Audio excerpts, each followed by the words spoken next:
At the annual review, my boss slammed my report on the table and shouted, "You're not here to think. You're here to obey." When I tried to speak up, he leaned in and hissed, "You are replaceable, understand?" So I nodded, said nothing, and followed every single ridiculous order he gave me, including documenting his policy violations. HR called me a month later, asking for a confidential exit interview that changed everything. This started at a logistics company in Fort Wayne, Indiana. I'd been working there for 6 years, steady job, decent pay, nothing flashy. I was a senior logistics analyst, which meant I handled freight routes, vendor problems, and basically kept our biggest shipping account from falling apart. I was good at it. I never missed deadlines, and I saved the company more than a few $1,000s each quarter just by fixing routing issues and catching invoice mistakes. My boss, Jerry Calloway, was a guy in his mid-50s. Gray hair, fake tan, always wore cheap suits with expensive watches. He used to be tolerable. Not nice, but tolerable. The kind of guy who thought smiling made you look weak. Still, he did his job, and we got along well enough until last year, when the company got bought out by some private equity firm. That's when Jerry flipped a switch. Overnight, he turned into some kind of corporate stormtrooper. Suddenly it was all about performance metrics and cost control. But what that really meant was, fire people, take shortcuts, and pressure the rest of us to do more with less. March came around, and it was time for my annual review. I was actually proud of the report. I'd put together about 50 pages of improvements I'd made, problems I'd solved, even a new routing system I was suggesting to cut costs by 12%. I wasn't expecting applause, but I sure didn't expect what happened. I walked into the conference room at 8:01 a.m. sharp. Jerry was sitting there already, flipping through my report like it was a takeout menu. I said good morning, tried to shake his hand. He didn't look up. 3 minutes in, while I was explaining a bottleneck we'd cleared up in Toledo, he slammed the report down so hard the table shook. My coffee cup tipped and spilled. "You're not here to think," he shouted. Not loud, violent. His voice hit like a slap. "You're here to obey." I opened my mouth, stunned, ready to defend myself. That's when he leaned in real close and hissed, "You are replaceable. Understand?" My ears were ringing. I was embarrassed, angry, but I didn't say a word. I just nodded and sat down. He smiled like he'd just house-trained a dog, and that was the moment I stopped trying to be useful. He said I wasn't here to think? Fine. From that day, I followed every single order to the letter, no matter how dumb or wrong. I stopped suggesting better routes. I stopped helping the junior analysts with their reports. I stopped double-checking vendor invoices for errors, which used to save us thousands. If Jerry wanted something done, I did it his way, even if it meant spending 3 times as long. And I documented everything. I kept a folder on my personal laptop at home. Every shady email, every policy-breaking request, every time he said something that would make HR throw up. I printed out instructions where he told me to manipulate freight logs to hide delays. I saved a voicemail where he told me to massage the labor hours because temps don't matter. His exact words. This wasn't a one-off thing. He was doing this weekly. Misreporting compliance. Screwing over warehouse workers. Hiding shipment losses from the client. And every time I played dumb and obeyed. I didn't tell anyone. Not my coworkers, not my wife. I just kept collecting receipts. Then one morning in late April, I got an email from corporate HR. It was titled Request for Exit Interview Confidential. At first I thought I was being pushed out. I almost deleted it. But then I opened it. They said they were conducting quiet reviews on regional leadership, trying to assess culture and compliance after the buyout. They asked for 30 minutes of my time. Promised it was confidential. That night I opened the folder on my laptop. I stared at it for a while. Then I replied, "Yes, I'll talk." The call happened 2 days later. It was a woman from HR, very calm, very quiet. She asked general questions about the culture. I didn't hold back. I told her everything slow and steady. I didn't get dramatic. I walked her through the fraud, the pressure, the unethical stuff. I sent her copies of documents, emails, voicemails. I told her I wasn't angry, just tired of pretending. She thanked me, said nothing else. That was it. 1 week later, Jerry didn't show up to work. No one told us why. His office was locked. By lunch, people from IT were inside pulling hard drives. By the next day, his name was gone from the company directory. No farewell. No explanation. Just vanished. I thought that was the end of it. But then a month later, 3 more mid-level managers were quietly fired. No one said why. But I noticed something. They were all close with Jerry. They all had some connection to the shady things I'd mentioned. Then I got called into a meeting. Not with HR this time, it was the VP of Operations. A guy from Chicago who never spoke to us before. He said he read my report. He said they needed someone to clean things up, to write new compliance procedures. He asked me if I'd help build a new oversight team. They didn't give me a raise right away. But I got a new title, new responsibilities, and a private office.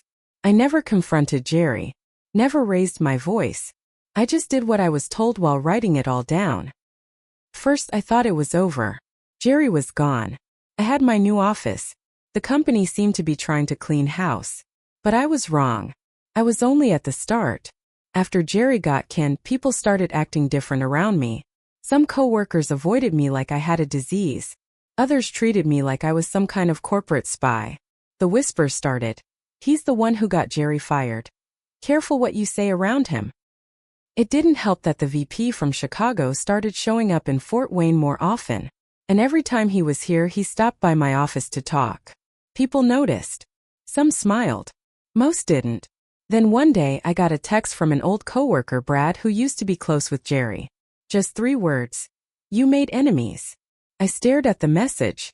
Brad had never texted me anything personal before. We weren't friends. Not really. I didn't even reply. The next week, I started getting left out of meetings I was supposed to be in. Emails about routing changes sent to everyone but me. Reports I'd submitted suddenly went missing and had to be redone. One morning, I found someone had scratched the word rat onto the door of my car in the parking lot. I reported it to security. They said the cameras were down that night. Of course they were. I told HR. They said they'd look into it. So I did the same thing I'd done before I started collecting again. Every missed meeting. Every deleted file. Every weird glitch or cold shoulder. I wrote it all down, saved screenshots, forwarded emails to my personal inbox. I wasn't going to let them shut me out quietly. Then came the audit. Corporate announced a full review of all Midwest logistics hubs. Every shipping record, every vendor contract, every payroll log. Suddenly everyone was nervous. Even people who'd been cocky just weeks before were sweating. One night I was working late, really late, past 9 p.m. when I heard someone outside my office. Peeked out. It was Tina, the assistant logistics manager. She didn't see me. She was at the main printer, pulling a huge stack of papers, stuffing them into her bag. Something about it felt off. Tina and I never had problems, but I remembered her being tight with Jerry. Real tight. I waited until she left. Then I checked the print log. She'd printed copies of some internal invoices from last quarter, ones that had flagged overbilling issues. Why would she be sneaking those out? I didn't say anything right away. But I did call the internal audit team the next morning and mentioned it casually. They said thank you. That was all. A week later, Tina was let go for personal reasons. Then Brad stopped showing up. Word was he resigned. But I knew better. The company was flushing out the last of Jerry's crew. And somehow, I'd become the canary in the coal mine. They were watching how people reacted to me, who tried to screw with me, who kept quiet and who didn't. It was working, but it also meant I was a walking target. That's when the lawsuit came in. Jerry filed a wrongful termination suit. Accused the company of using fabricated evidence. Claimed I had doctored emails to get him fired. I almost laughed when I heard it. But HR wasn't laughing. They called me into a meeting with the legal team. I had to turn over everything, every file, every message, every recording. And it got worse. Jerry's lawyer issued a subpoena. They wanted me to testify. And suddenly it wasn't just a story anymore. It was war. The subpoena was real. I got it delivered to my house on a Thursday afternoon. My wife answered the door and handed me the envelope, her face pale. "What the hell is this?" she asked. I opened it and sat down at the kitchen table without answering. I just stared at the damn thing. Jerry wanted me under oath. He was accusing me of forging documents, manipulating data, and launching a personal vendetta to take his job. It was absurd. But the fact that it was happening meant he wasn't just trying to win, he was trying to destroy me. That night, I barely slept. I was angry, sure. But more than that, I was shaken. I'd done everything right. Quiet. Clean. Careful. And now I was being dragged into a legal mess because Jerry couldn't let go of the fact that I exposed him. When I met with the company's legal team, they looked calm. Too calm. Don't worry, one of the lawyers said, a guy named Nash. We've seen this move before. I asked him what he meant. Nash leaned back and said, Jerry isn't doing this to win. He's doing it to rattle cages. He's hoping someone, maybe even you, will break, say something dumb, or pull something shady trying to protect yourself. That's all he needs. One mistake. I nodded slowly. So what do we do? He smiled. We let him dig his own grave. But it didn't stop the pressure. A week later, someone from IT accidentally deleted a full month of my compliance logs. They said it was a syncing error. The weird part, only my logs were affected. Then someone in payroll screwed up my paycheck, cut it by almost a third. I went to HR and they fixed it, but the excuse was paper thin. Clerical error. Every week something else. Little things meant to wear me down. And all while Jerry's lawsuit crawled forward. Then I got an anonymous letter. No return address. Just a piece of notebook paper with 4 words. You're not safe anymore. I showed it to the company's legal team. Nash didn't look surprised. We've had eyes on Jerry's contacts, he said. He's been talking to ex-employees. Some of them aren't happy you're still here. I asked him if the company was still behind me. That's when he paused. And I felt it. Something had changed. There are people upstairs who think this whole situation is a distraction, he said carefully. They're asking if it's worth keeping you in this role. I stared at him. So now I'm the problem?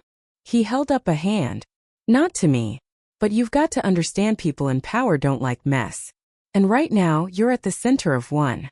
I left that meeting knowing I had to move fast. So I did what Jerry never expected. I started talking. I reached out to some of the younger analysts. People who were still scared, still angry, but still there. I told them everything. Not just about Jerry, but about the games being played now. I shared documents, timelines, proof that I wasn't lying. One of them, a guy named Nate, asked me straight out, "Why are you telling us this?" "Because I'm not the one who should be afraid," I said. "They are." It worked. They started talking too. Nate came forward with emails he'd saved from Jerry, ones I'd never seen. Another analyst, Rosa, had a flash drive with vendor kickback invoices that Jerry had forced her to shred from company records. She'd kept copies. We weren't just defending my case anymore. We were building a new one. The trial date came fast. It wasn't criminal, just civil court, but that didn't make it feel any less serious. I had to sit across from Jerry in a courtroom, watch him try to look calm while his lawyer painted me as a vindictive, jealous worker who wanted revenge for being put in his place. They said I doctored the logs, that I made up conversations, that I turned the company against an honest manager doing his job. But then it was our turn. Nash stood up, calm as always, and said, "Let's take a walk through Mr. Calloway's career decisions, shall we?" And then the evidence came out. First, the documents, the emails, the voice recordings, then the witnesses. Nate testified about Jerry forcing fake numbers into reports. Rosa broke down crying when she told the court how Jerry had screamed at her until she erased system logs she secretly saved. Even Brad, who had once warned me, came forward with a signed affidavit about Jerry's threats and backdoor deals with vendors. The judge didn't even let it drag on. After 5 days, Jerry's lawsuit was tossed.